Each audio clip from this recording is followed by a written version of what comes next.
할렐루야. 오늘 말씀은 디모데전서 6장입니다. 자족하는 마음을 가지라 라는 주제로 말씀을 전하겠습니다. 믿음 생활이나 현실 속의 삶에서 중요한 자세 중에 하나가 자족하는 마음이 아닐까 싶습니다. 주어진 현재의 상황을 그대로 받아들이는 자세, 과도한 욕심을 내거나 낙심하지 않는 자세가 자족하는 마음이 아닐까 싶습니다. 그렇다고 이 마음이 꿈도 없고 더 나은 삶을 향한 열정도 없다는 것을 의미하는 것은 아닙니다. 모든 사람은 현재보다 더 나은 삶을 지향해야 합니다. 믿음을 가진 우리라면 더더욱 그러해야겠죠. 이런 마음을 가지고 살아가되 지금보다 상황이 열악해져도 낙망하지 않고 자족하는 마음을 갖는 것입니다. 지금보다 비교할 수 없을 만큼 상황이 좋아지더라도 절대로 교만하지 않고 정해진 선을 넘지 않으려는 자세를 지켜야 하죠.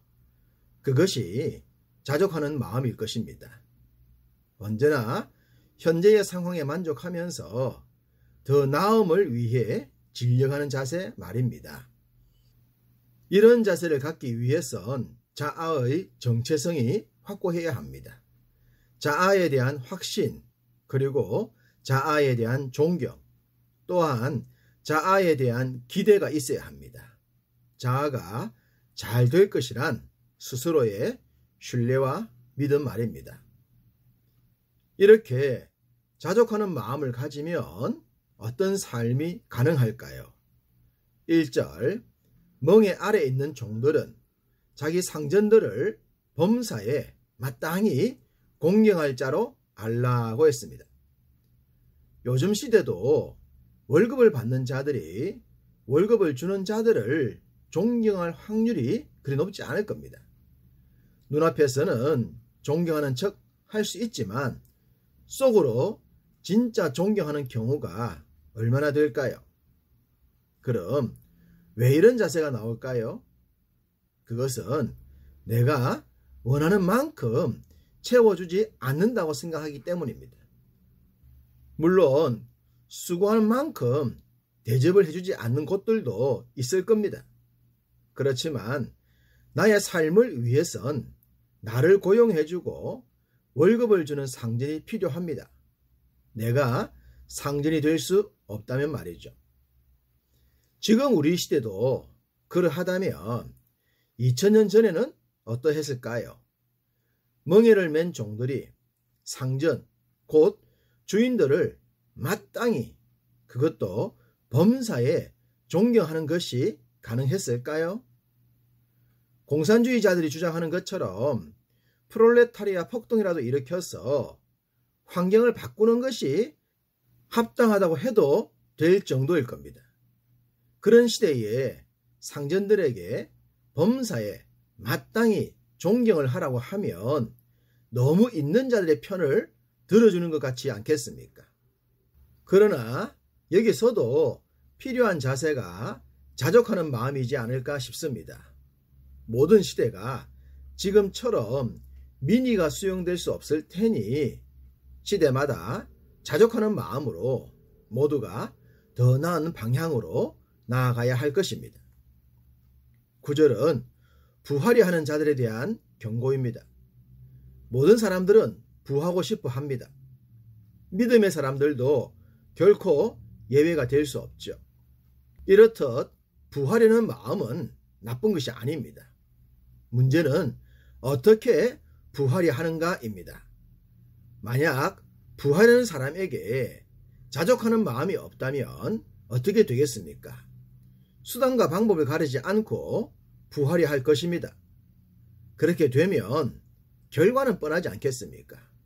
9절 말씀처럼 시험과 올무와 해로운 욕심과 파멸과 멸망에 빠지게 되는 것입니다. 이렇기 때문에 부하려는 마음엔 자족하는 마음이 필요한 겁니다. 정당하게 부를 모으고 나눠줄 물질은 정당하게 나눠주는 자세, 그 자세는 자족하는 마음에서 올 것입니다. 10절 돈을 사랑함이 일만 악의 뿌리가 된다고 했습니다. 이 구절에서도 자족하는 마음이 필요합니다. 돈은 결코 사랑해야 할 대상이 아닙니다. 사랑은 인격적인 교류에서만 가능하기 때문이죠. 돈을 사랑하는 것은 일방통행입니다. 일방통행엔 교류가 없기에 참 행복이 존재하지 않습니다. 돈에 대해 자족하는 마음을 갖게 되면 절대로 사랑할 수가 없습니다. 돈은 쓰기 위해 버는 것이죠. 곧 내 손에서 떠날 돈을 사랑할 가치는 없는 것입니다. 오늘날 우리 주변은 돈을 사랑함으로 수많은 병폐들이 나타나고 있습니다. 우리는 이 말씀을 잘 기억을 해야 할 것입니다. 17절은 이 시대 부한자들을 향한 명령입니다. 부한자들에게도 필요한 것은 앞선 말씀에서 봤듯이 자족하는 자세입니다. 부자가 자족하는 마음을 갖지 않으면 다다익선이라고 해서 더 많은 재물을 독식하고 싶을 겁니다. 그렇게 되면 주님께서 말씀하셨듯이 재물을 모으고는 자신의 영혼에 평안을 노래하게 됩니다. 그렇지만 이런 자들에겐 진정한 친구도 없고 사람도 붙지 않습니다. 필요에 의한 사람들만 존재합니다. 결코 인격적인 교류나 신뢰가 있을 수 없습니다. 모든 시대에 이런 부자들은 결코 사랑과 신뢰를 받은 적이 없습니다. 환경은 넉넉하겠지만 영혼은 메마를 수밖에 없습니다. 그러니 정당한 부자가 되십시오. 정당하게 부를 모으는 삶을 지향해야 합니다. 그럴 때 그 삶에 영혼이 잘됨 같이 범사가 잘 될 것입니다. 지금까지 말씀드렸던 자족하는 마음에 대한 말씀이 6절입니다. 자족하는 마음이 있으면 경건은 큰 이익이 되느니라. 자족하는 마음은 우리에게 많은 것을 공급하여 줍니다. 경건, 곧 영적인 삶에도 큰 은혜가 임합니다. 3절, 다른 교훈을 따르지 말고 바른 말과 바른 교훈을 따르게 된다고 합니다. 이런 자의 삶엔 변론과 언쟁, 그리고 투기와 분쟁과 비방과 악한 생각에 빠지지 않을 것이라고 합니다. 진정한 경건이 이런 모습이지 않겠습니까? 또한 11절과 12절은 의와 경건과 믿음과 사랑과 인내와 온유를 따르며 믿음의 선한 싸움을 싸우며 영생을 취하는 삶을 지향하라고 합니다. 참으로 귀하지 않습니까?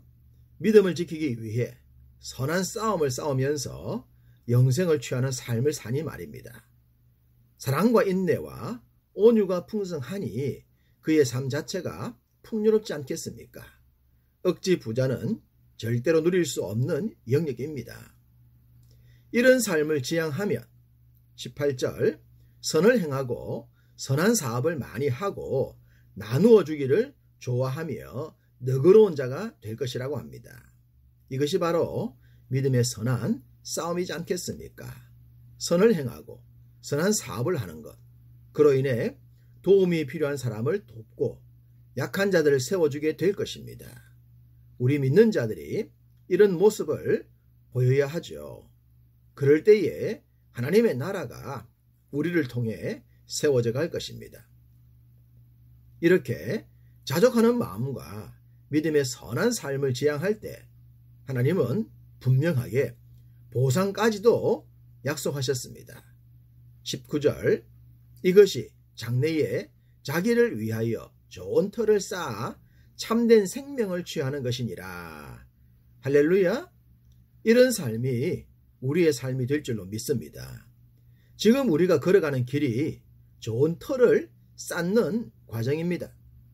지금 행하는 선한 싸움은 장차 얻게 될 생명이며 축복인 것을 믿습니다. 바울은 영적인 아들 디모데가 이렇게 강해지기를 원했습니다.